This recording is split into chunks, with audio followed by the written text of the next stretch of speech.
Hey everybody, we're going to finish out the week with some polling. We've got Texas, we've got Ohio, but we're going to start here in Georgia. A huge Senate race there next year, and all eyes are on Governor Brian Kemp. Is he going to challenge Jon Ossoff, or is he going to pass? Well, the headline here from the Atlanta Journal-Constitution is Kemp neck and neck with Ossoff in possible Georgia Senate matchup. So let's go down here and get into the race. And we could cut right to it. This is what everybody wants to see. Ossoff against Kemp. It's close, but Kemp comes out with a 3-point lead, 49 to 46. 1% other candidate and 4% are undecided. Now it's super early, but this is a pivotal race. Trump won the state, Kemp is the governor, but there are two Democrats in the U.S. Senate, and with a potentially favorable environment for the Dems, they really cannot afford to lose this seat. The good news for them is if Kemp takes a pass, they're going to be likely to hold this seat. Let's take a look at these other potential matchups. We've got Marjorie Taylor Greene against Jon Ossoff. That's a total blowout here for Ossoff. He's up by 17 points, 54 to 37. 7% don't know. Now, do I think Marjorie Taylor Greene would only get 37%? No, I don't. I think some Republicans would come home, but I do think Ossoff would be clearly favored and maybe even walk away with it. Now, Greene could potentially win a primary. She's got the appeal with the base, so Democrats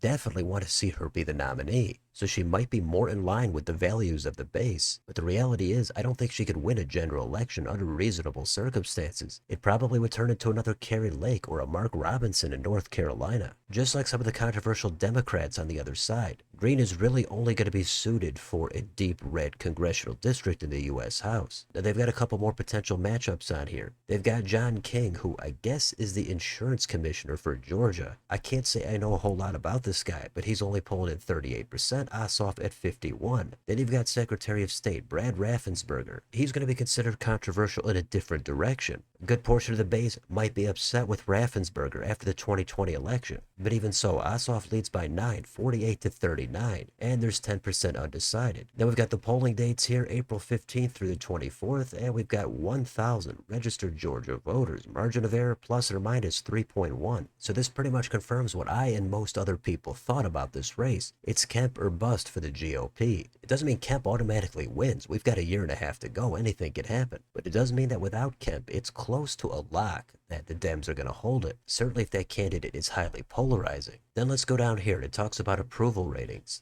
Governor Kemp does maintain high favorables. He's at 61% approved. That's 31% strongly, 30% somewhat. Then you've got 17 somewhat disapprove and only 16 strongly disapprove. 7% have no opinion. So considering this state and considering how it looked a little bit shaky for Kemp after the 2020 election, these are pretty impressive approvals, and this is not an outlier. What about Senator Jon Ossoff? His are lower but not looking terrible. He's at 48% approve, 36 disapprove, and we've got 16% that don't know. So that pretty much sums up what's going on here in Georgia. You can obviously look at the rest of this if you'd like, and as always, all these links will be down below in the description. So somebody else could always get into the race. If that happens, it's going to be on the Republican side because Democrats don't want to shake anything up with Ossoff. They already hold the seat. That's what they've got to go with. But it does also note here that Kemp, since he has not declared his intent to run, he's yet to get a ton of attack ads. Now, Kemp himself won a very close race in that blue wave of 18. Then he won by a wider margin in 22. So Kemp has been through this before. He's heard all the attacks. He's still got to think about his time in office as governor. He does have a state to run. But in the end, maybe Kemp feels like it's an uphill climb. The national environment is going to look too blue. If that's the case, he might not want to set himself up for defeat. So Georgia, over the past few cycles, has been known for its high-profile races. This is likely to also be the highest profile in the upcoming Senate elections. Now let's move on to Texas. Here we've got an internal poll, and the headline is John Cornyn trailing Senate primary challenger Ken Paxton. Paxton is the current attorney general, but Cornyn is viewed by some of the base as being a little bit too moderate and cozy with the establishment, so he might be subject to a primary challenge. And one of those top candidates is going to be Attorney General Ken Paxton. Now, Paxton is going to be considered polarizing and controversial. He was already acquitted in an impeachment trial, and if he ended up becoming the nominee, then this race would be closer than if it were against Cornyn. Now, even if it were Paxton, I think he would still win the race at least by 1 vote in the general election. It's not a guarantee, but that seems more likely than not. While Cornyn, on the other hand, could potentially win by 10 points. But what does this internal poll show?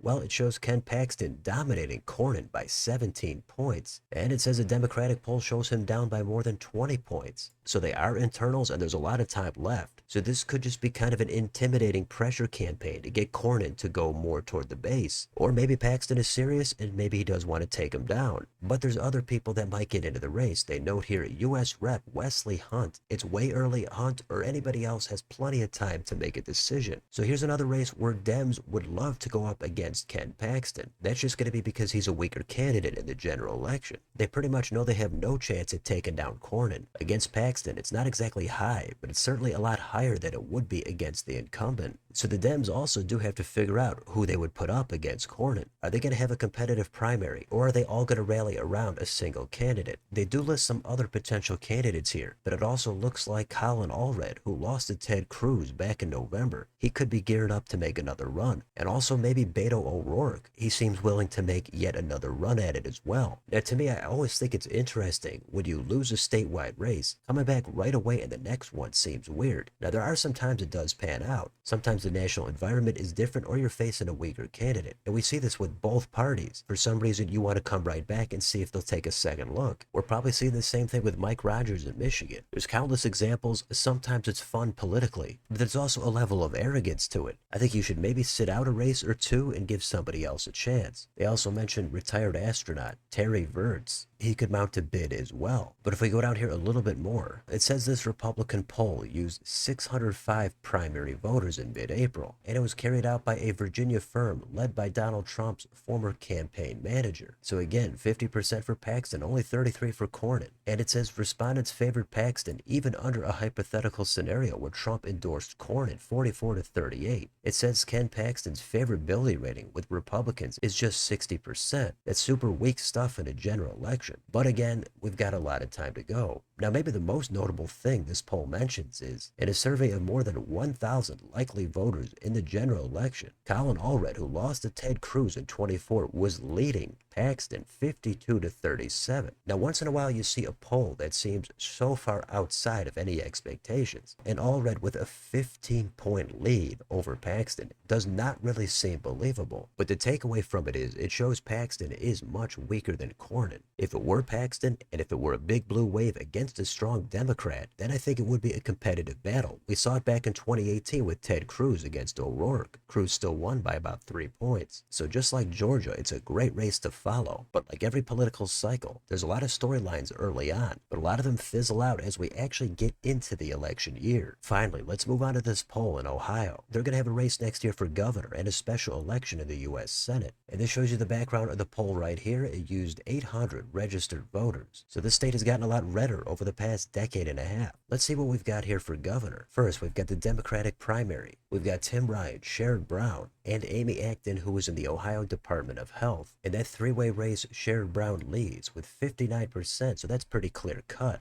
Then we've got all the crosstabs here, but nothing really seems to jump out. Now, if you take Sherrod Brown out of it, in the head-to-head between Tim Ryan and Amy Acton, then Amy Acton leads 52-38, and female voters definitely break toward Acton 56-34. Now, this is an interesting race. Here, the Democrats are hoping to put up a rock star candidate to actually make this state competitive. In 2018, it was a close race in a blue wave environment, but Governor Mike DeWine prevailed. And since then, we've got Tim Ryan and Sherrod Brown both suffering losses at U.S. Senate races. So as I just said about Texas, seeing them come right back and mount another statewide campaign, you might either think that makes a ton of sense or it's a little bit arrogant. So maybe Amy Acton actually could be a fresh face in a statewide race, but maybe Sherrod Brown, who's been in politics forever, he's got an established resume even though he is older. Maybe he's actually the best candidate. Now what about on the Republican side? Well, this is more clear cut. We've got Vivek Ramaswamy leading with 64%, Attorney General Dave Yost at 13%, and Jim Tressel, who is the new lieutenant governor, comes in at 14%. So it does look like Ramaswamy has a pretty comfortable lead here. But again, anything could change, and also feel free to take a look at these crosstabs. Now we've got the general election. Jim Tressel against Amy Acton has Tressel leading by 2, 46-44. In a Ramaswamy-Acton matchup, Ramaswamy leads by 5, 50-45. There's a pretty big gender gap in that one. Men go for Ramaswamy 59-36, but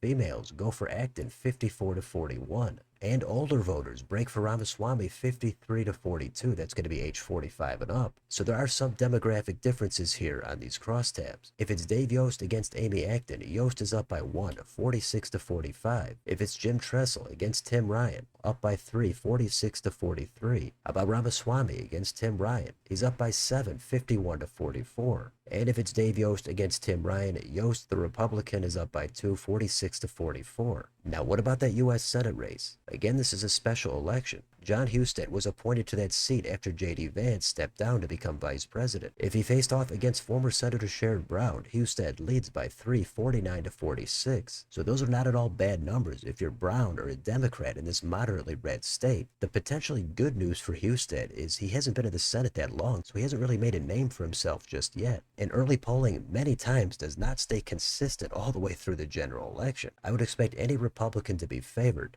both in the governor's race and in the Senate. But it's not completely impossible that a Democrat could win, especially for governor. So Republicans don't want to take it for granted. But Democrats just have to look back at the last 10 years in this state. Their political power statewide has totally dried up. The last one we've got here is Jon Husted against Tim Ryan. Husted leads by 650 to 44. After that, there's a lot more specific policy questions if you want to take a look at that data. But as far as it goes here at Ohio, there's no question that Dems are the underdog. They're going to have to decide if they're going to bring out somebody tried and true like Sherrod Brown for one last run, or if they're going to bring out somebody new like Amy Acton, or try to recycle Tim Ryan for yet another run. There's no clear answer on what the best move is, but I think the Dems are hoping Trump proves to be highly unpopular all the way through into next year. That's going to give them their best chance at making more of these seats competitive. So those are a look at some key races in Georgia, Texas, and Ohio, all of them compelling in their own way, and we're going to see what happens with the candidates and the environment. So let me know in the comments, what do you think about any of these races? If Kemp doesn't run in Georgia, is there any chance Republicans can pick that seat up? What about the Dems in Texas? How likely is it that they could flip that seat even against Ken Paxton? And what about in Ohio? Who should the Dems put up, and how favored are the Republicans going to be?